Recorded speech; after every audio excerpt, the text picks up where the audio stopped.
InsyaAllah kita sambung pagi ini dari kitab Minhajul Abidin. Kita sampai di muka surat 15, muka surat 15 edisi Jawi Lama, dan muka surat 31 edisi Rumi. Saya nak ulang sikit daripada kata-kata Sayyidina Ali radhiyallahu anhu. Qala al-musannif rahimahullahu ta'ala wa nafa'ana bi'ulumihi fid darain amin. Dan daripada Sayyidina Ali radhiyallahu anhu bahawasanya berkata ia, tiada menyukakan aku jikalau aku mati kecil-kecil dan aku masuk ke syurga. Jadi Sayyidina Ali karamallahu wajhah telah mengungkapkan satu kata-kata yang dinakalkan, yang diletakkan di sini oleh Imam Al-Ghazali. Dia kata, aku tak suka kalau aku mati pada waktu kecil, kemudian aku dimasukkan ke syurga. Dan jikalau aku besar, maka aku mengenal akan Tuhanku, yakni yang menyukakan aku, bahawa dibesarkan aku dan dapat mengenal Tuhanku. Jadi maksud Imam Al-Ghazali dimasukkan kata-kata ini untuk kita ambil satu pengajaran betapa Sayyidina Ali karamallahu wajhah nak supaya dia diberi peluang oleh Allah hidup jadi orang yang membesar, maksudnya jadi remaja, jadi orang muda. Dengan usianya itu dia boleh belajar, dia boleh mengenal Allah Subhanahu wa ta'ala. Jadi peluang untuk belajar, peluang untuk kenal Tuhan tak akan dapat kalau sekiranya dia mati, dia wafat pada waktu kecil. Dan Allah Subhanahu wa ta'ala anugerahkan kepada Sayyidina Ali karamallahu wajhah usia dia panjang, kemudian dia sempat untuk belajar dengan Nabi sallallahu alaihi wasallam sejak daripada dia kecil, dan dia memang menguasai ilmu terutama yang berkait dengan Allah Subhanahu wa taala. Jadi kata-kata Sayyidina Ali ini memberi gambaran betapa dia nak masuk ke dalam syurga dalam keadaan dia sempat kenal Allah, bukan nak masuk syurga dalam keadaan dia masih kanak-kanak. Itulah yang diharap. Jadi kata-kata ini memberi satu isyarat keinginan yang bersungguh dalam diri Sayyidina Ali untuk kenal Tuhan, kemahuan yang tinggi untuk dia menuntut ilmu. Jadi itu harapan dia, bukan sekadar nak masuk syurga begitu sahaja, tapi biarlah jadi orang yang kenal Allah Subhanahu wa ta'ala. Jadi kata-kata ini tuan-tuan, kita boleh ambil pengajaran dalam keadaan kita hari ini sudah diberi peluang jadi orang muda, jadi dewasa, jadi orang yang sudah tua, jadi orang yang sudah berumur. Takkan kita nak duduk begitu tanpa kita kenal Allah? Itu pengajaran hak kita nak ambilnya. Takkan kita rasa selesa dengan usia kita pada hari ini, tiba-tiba kita masih tak kenal Allah. Kita bukan kanak-kanak dah. Kita bukan lagi bayi yang kalau sekiranya ditakdirkan pada usia itu meninggal boleh masuk syurga terus. Tapi usia yang ada kepada kita ialah sudah jadi mukallaf. Jadi mukallaf, orang yang sudah diletakkan taklif, bebanan, tanggungjawab agama untuk dia. Maka tanggungjawab utama dalam soal agama, kenal Allah.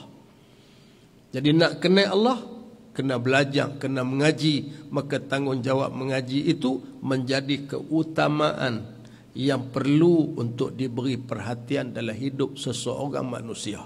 Itu mesej yang nak disampaikan oleh Sayyidina Ali karamallahu wajhah. Kemudian Maka yang terlebih mengenal manusia dengan Allah ialah. Jadi Sayyidina Ali suka kalau dia jadi orang yang kenal Tuhan.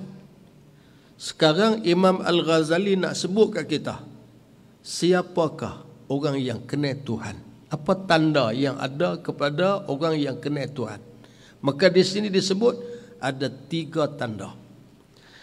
Pertama, terlebih mereka itu baginya takutnya.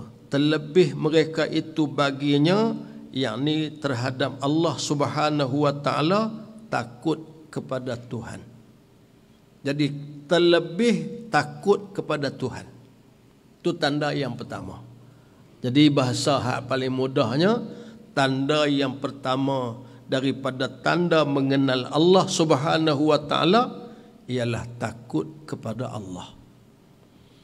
Jadi kita pernah cerita dah dulu, sebut dah dan senaraikan tanda-tanda orang yang takut kepada Allah dan ciri-ciri serta bentuk-bentuk ketakutan kita kepada Allah.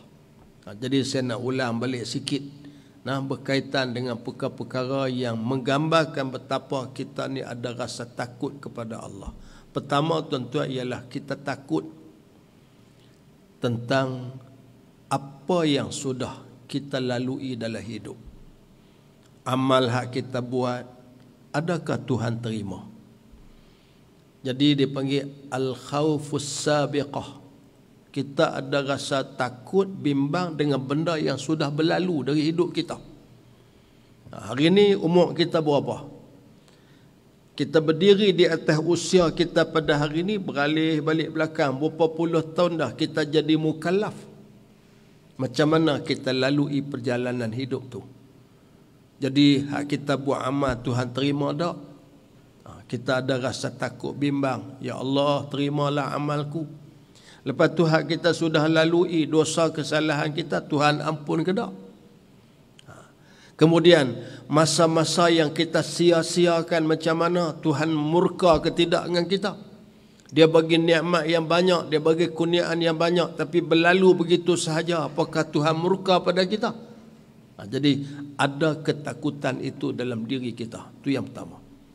Yang kedua tuan-tuan, kita takut dengan khauful khatimah. Hadapi ke depan. Penyudah daripada perjalanan hidup kita macam mana? Kita nak mati macam mana? Adakah husnul khatimah ataupun su'ul khatimah? Husnul khatimah, mati dalam keadaan kesudahan yang baik. Sementara su'ul khatimah artinya kesudahan yang buruk. Wala'iyahzubillah.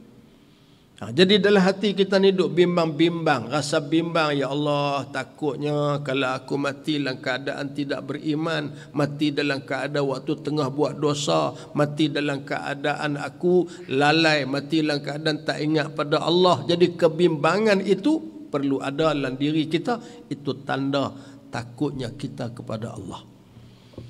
Kemudian yang ketiga, kita bimbang dan takut khauf bila qabul, takut Tuhan tak terima amal yang kita lakukan. Kita dah buat amalan, kita pun sedar amalan yang kita buat ni banyak kurang. Kita pun sedar tuan-tuan, amal yang kita buat dalam keadaan kita banyak lalai.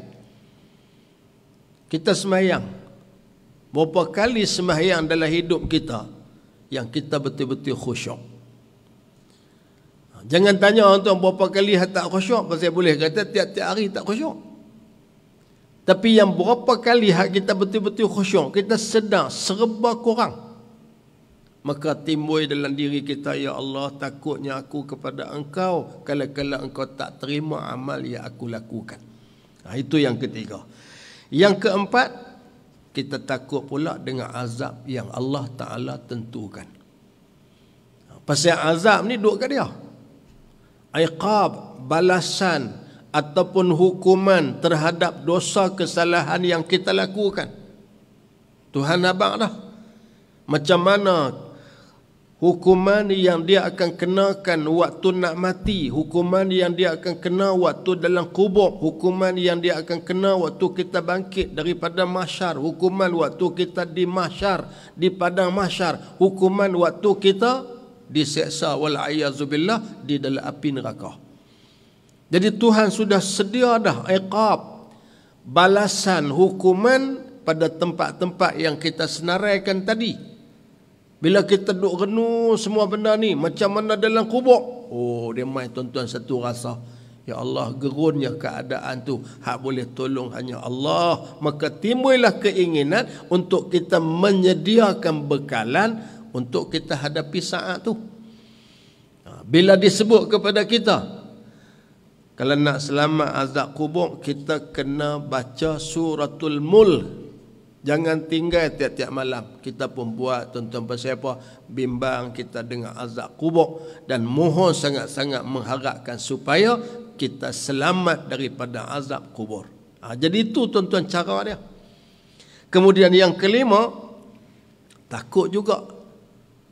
Takut dengan satu masalah, satu penyakit, dia panggil istidraj. Istidraj ni, Tuhan limpahkan nikmat walaupun kita dalam keadaan lalai. Lagi kita buat maksiat banyak, lagi Tuhan bagi nikmat banyak. Lagi kita jauh daripada Tuhan, lagi tuan-tuan Tuhan limpahkan macam-macam kurniaan. Takut yang tu. Kita duk berasa macam tak apa. Takkan Tuhan marah kot. Kalau Tuhan marah, dia tak bagi makan pagi ni.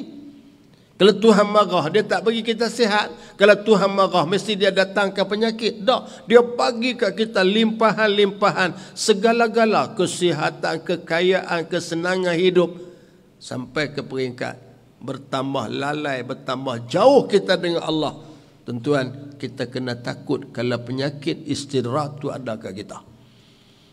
Kemudian yang keenam, kita takut kalau Allah tak bagi taufik pada kita. Pasal taufik ni kekuatan, dorongan.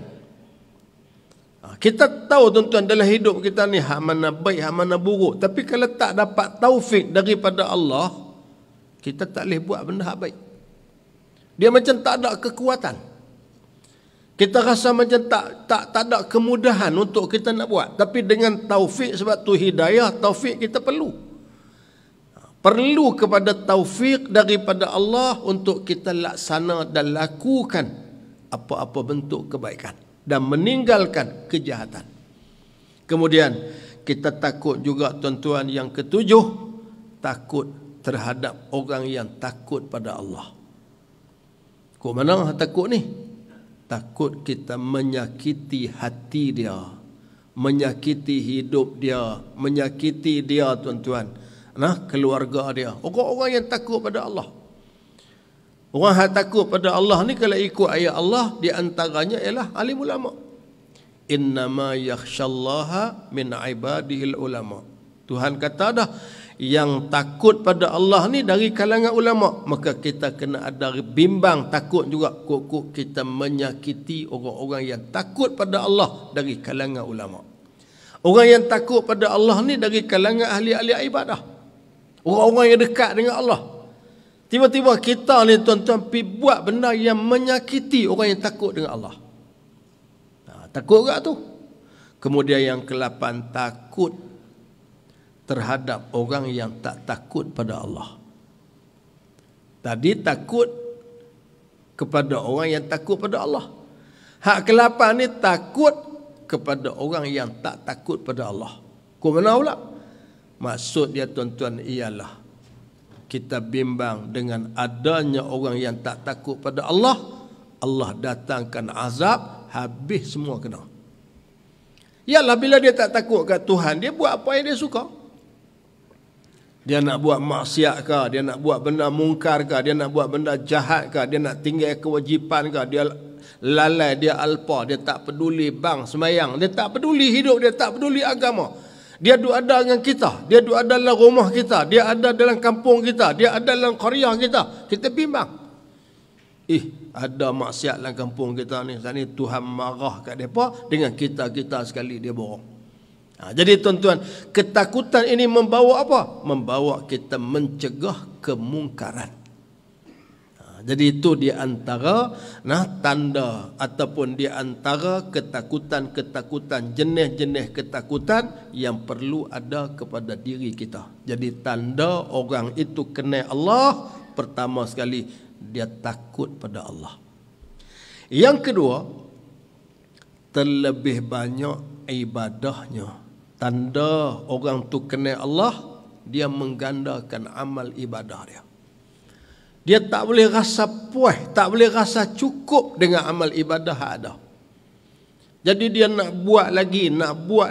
Bangkit hari ni apa lagi hak aku boleh tambah. Kemudian buat muhasabah lagi, sebelah petang, sebelah malam duk tengok hari ni tak jadi lagi, esok nak kena tambah lagi. Dia ada satu kemahuan untuk membanyakkan jumlah amal ibadah yang berkualiti. Pasal tuan kalau setakat banyak saya tapi tak ada kualiti, tak jadi juga. Kita nak kena tambahkan amal ibadah dan kita pastikan amal ibadah kita itu sentiasa berkualiti dan sentiasa tuan-tuan dimuhasabahkan amal ibadah kita. Itu tanda orang tu kenal Tuhan yang kedua. Dan kan tanda yang ketiga ialah yang terlebih baik mereka itu menasihatkan pada Allah, yakni memberi nasihat hambanya di dalam jalan menghampirkan kepada Allah Ta'ala. Yang ni dia bukan sekadar untuk diri dia, tapi juga untuk orang lain. Pasal itu tuan-tuan, kita ada satu istilah dia panggil al-amru bil ma'ruf. Kita seru, kita ajak, kita suruh orang buat baik. Jadi ajak, suruh dan kita pujuk orang buat baik ni kadang-kadang dengan berbagai cara. Ada ketika dalam bentuk nasihat. Ada ketika kita buat mai tuan-tuan dalam bentuk apa? Ancaman. Maka tanda orang tu kenal Allah Subhanahu Wa Taala yang ketiga, dia bukan setakat tengok diri dia, tapi dia tengok juga sekeliling dia. Maka dia pun bagi nasihat, dia bagi panduan lagu mana kita ni nak hidup sebagai hamba Allah. Jadi tuan-tuan, itulah kitab kita Minhajul Abidin, jalan yang dilalui oleh hamba Allah. Jadi kita nak berjalan sebagai jalan, kita nak berjalan sebagai hamba Allah ni, di antara benda hak kita kena ambil berat juga, di samping kita takut pada Allah, membanyakkan amal ibadah kepada Allah, yang ketiga ialah memberi nasihat supaya orang lain juga sama-sama beribadah kepada Allah. Jadi ini tuan-tuan tiga benda yang disenaraikan oleh Imam Al-Ghazali sebagai tanda orang tu kenal Allah. Kemudian kejadian dalam menuntut ilmu ialah tidak ada ikhlas. Itu bahasa hak mudah lah. Tak ikhlas. Bila tak ikhlas ni dia ada tujuan lain. Lah tuan-tuan, kita duduk mengaji ni pasal apa? Satu, Allah suruh. Allah suruh mengaji. Kita duduk berjumpa ayat-ayat tuan-tuan, mengaji pasal apa? Kita ni kena Allah. Bila kita baca tuan-tuan ayat-ayat fa'lam, ayat yang Allah Ta'ala kata fa'lam annahu la ilaha illallah, fa'lam tu mana? Ketahuilah, kenalilah, ambil tahulah. Itu perintah. Jadi pasal apa kita mengaji? Pasal menunai perintah Allah. Iqra, baca olehmu. Jadi iqra tu mana Tuhan perintah untuk kita belajar, untuk kita membaca. Jadi bila ada perintah yang macam tu, kita buat perintah tu. Jadi mengaji kita pasal apa? Pasal nak tunai perintah Allah. Tiba-tiba dia mengaji bukan pasal itu, maka itu menjadi satu syiddah, menjadi satu kepayahan. Kepayahan dalam menuntut ilmu, nak betulkan niat kita tuntut ilmu. Jadi menuntut ilmu tu pasal apa? Kalau sekiranya menuntut ilmu bukan kerana Allah, maka dia sudah lari daripada landasan. Jadi kita duk perbetul selalu tuan, perbetul selalu. Nah, kita ni menuntut ilmu kerana Allah, pasal Tuhan perintah, bukan pasal lain, tapi pasal itu. Baik. Satu. Yang kedua, ada tuntutmu itu tuntut hendak mengerjakan amal, tiada tuntut riwayat jua. Yang kedua, kepayahan dalam menuntut ilmu ini ialah sebab kita tuntut. Tadi satu kerana Allah. Yang kedua, tujuan kita tuntut tu tuntut untuk beramal. Jadi satu tadi kerana Allah, ikhlas betul-betul. Nombor dua, pasal apa kita menuntut? Untuk beramal. Tapi kalau kita menuntut bukan tujuan beramal, tapi sebaliknya tujuan aku seronok mengaji ni pasal apa? Himpun tulis, hang tengok ni buku nota aku. Ni hak nombor berapa dah? No di rumah duduk susun banyak. Dah buat apa hak mengaji banyak-banyak tu? Dia tak saja tulis taruh. Tulis taruh. Saya sebut dah hari tu, dengan catatan kita itu boleh memberatkan timbangan kita tu dari sudut kebaikan. Tapi kalau sekiranya sekadar kumpul, himpun bagi banyak, lepas tu hafal riwayat itu riwayat ini, pendapat itu pendapat ini, yang tidak membawa kita kepada amal, tak jadi manfaat besar. Kita nak supaya tuan-tuan kita duduk main mengaji ni menambah amal kita. Tuan-tuan mengaji dapat hari ni sikit sebanyak, tambah lagi.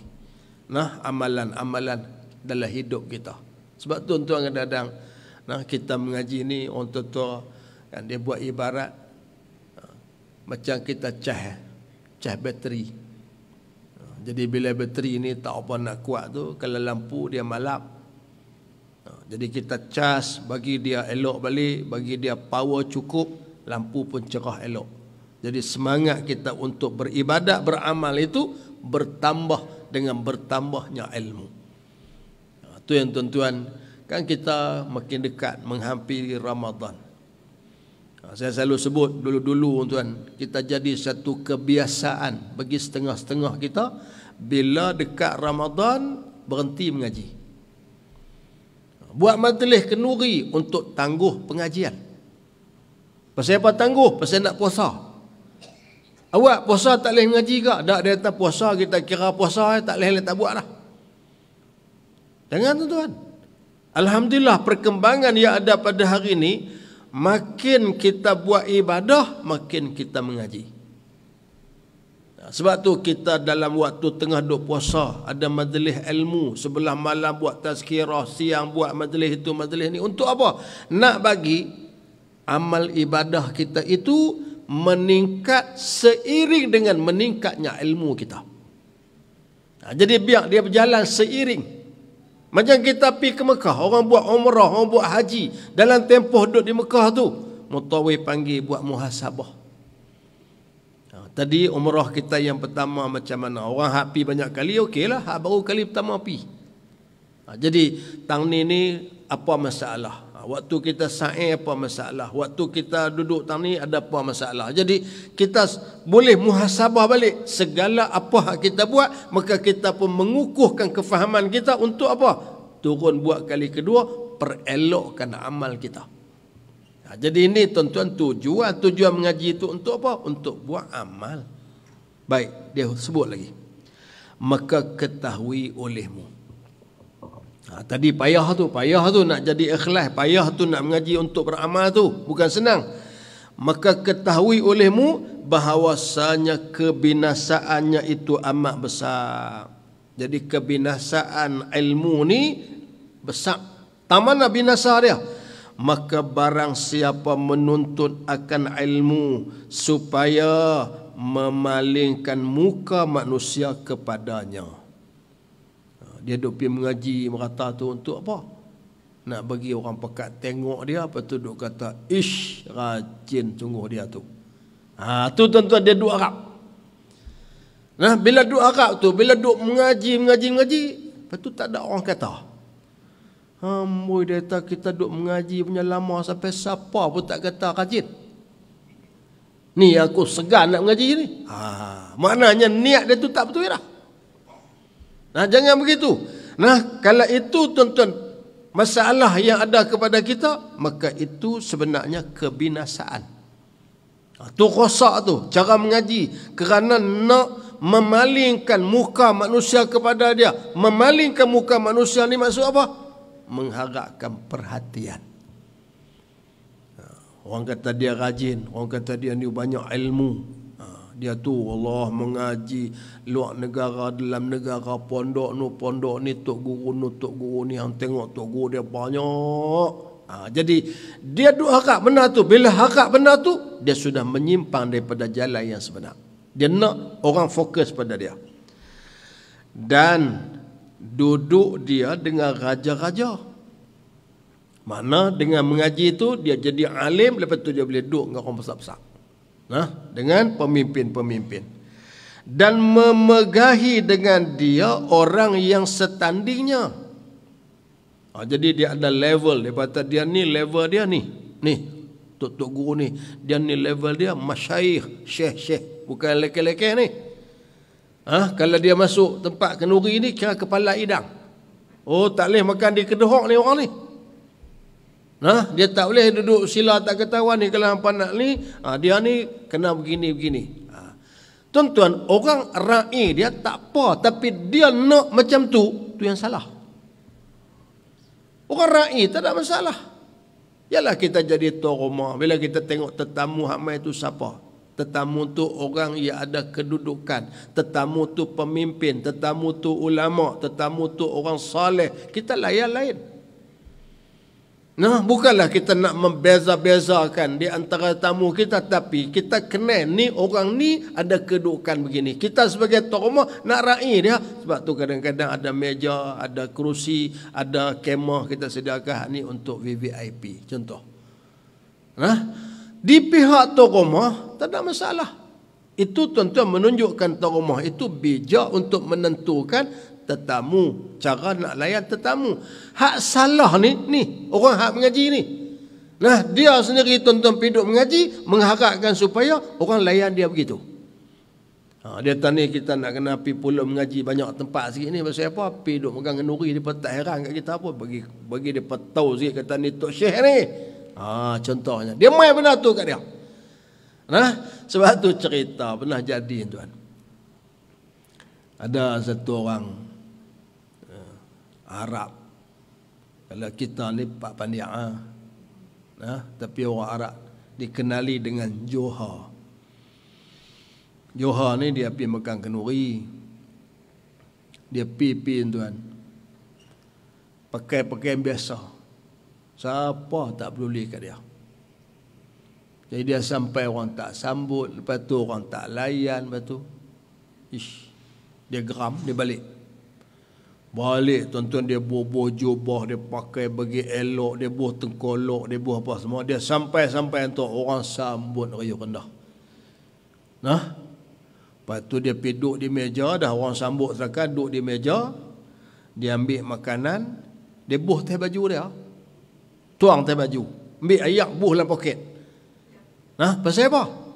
Pasal dia kata, aku nak abang kat hang baju. Orang mulia ke hang, bukan mulia ke aku. Hang makan. Lah ni hang lah makan. Pasal orang mulia ke hang. Hang ni yang disanjung, bukan pasal aku. Nampak tuan-tuan tu, dia nak abang apa? Satu falsafah kat tu. Nak ajak kata kadang-kadang kita dimuliakan kerana apa? Pakaian, penampilan. Ada ketika jadi begitu. Jadi kalau sekiranya seorang penuntut ilmu, dia duk pergi mengaji, merata, balik tuan-tuan dengan satu niat dia, nak bagi pita mana orang sanjung, orang ra'i, orang sambut, kemudian orang merasa dia jadi megah dengan saat keadaan tu. Kemudian kalau orang nak panggil dia, orang akan tengok dia nak duduk dengan siapa, dia bukan duduk dengan orang-orang biasa. Jadi kalau itulah kemahuan dia, dia sudah menyimpang.